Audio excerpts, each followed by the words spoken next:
गुरु वो नहीं होता है जो आपकी लॉटरी लगा दे। गुरु वो नहीं होता है जो पपीते को अनानास बना दे, अनानास को खीरा बना दे, बल्कि गुरु तो वो होता है जो दुराचारी को सदाचारी बना दे, असत्यवादी को सत्यवादी बना दे और क्रूर स्वभाव वाले को मृदुभाषी बना दे। नमस्कार, मैं आचार्य सुमन कृष्ण, आप सभी को मेरी ओर से जय श्री कृष्ण। जीवन में एक गुरु का होना उतना ही आवश्यक है जितना कि एक बच्चे को अपनी माँ का होना। जैसे बिन माँ बाप का बच्चा अनाथ सा हो जाता है, उसी प्रकार बिन गुरु का व्यक्ति भी अनाथ हो जाता है।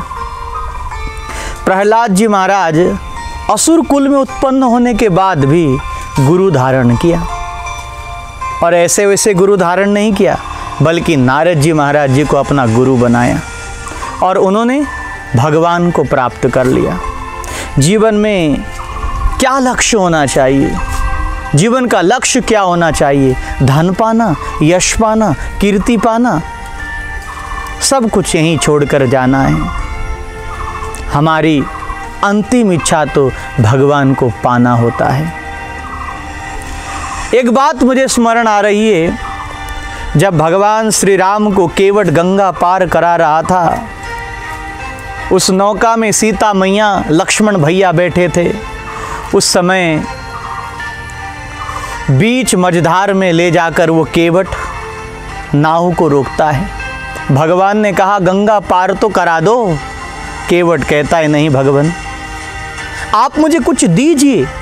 भगवान ने कहा मुझे पार तो करा दो, तब तो तुम्हें कुछ दूंगा।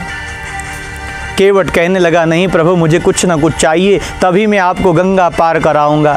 भगवान श्री राम कहने लगे सीता की अंगूठी ले लो और बदले में हमें गंगा पार करा दो। केवट भोला भाला कहता है प्रभु, ये अंगूठी यहीं धरी रह जाएगी, ये धन यहीं धरा रह जाएगा। तो भगवान श्री राम मंद मंद मुस्कुराए और कहने लगे तो तुम्हें क्या चाहिए? तो केवट कहने लगा प्रभु, आपका मुझे वचन चाहिए। कैसा वचन? आप मुझे ये वचन दो कि आप मुझे भव से पार करा दोगे, भव से पार करा दोगे। तो भगवान श्री राम ने कहा केवट, तुम मुझे गंगा पार करा दो, बदले में मैं तुम्हें भव से पार करा दूंगा। अनन्य शरणागति जब व्यक्ति प्राप्त कर लेता है, तभी व्यक्ति अनंत अनंत फल प्राप्त कर लेता है। जीवन में यश अपयश सब भाग्य के हाथ में है, ये भगवान के हाथ में नहीं है। और भाग्य आपके हाथ में है, आपके कर्म के हाथ में है।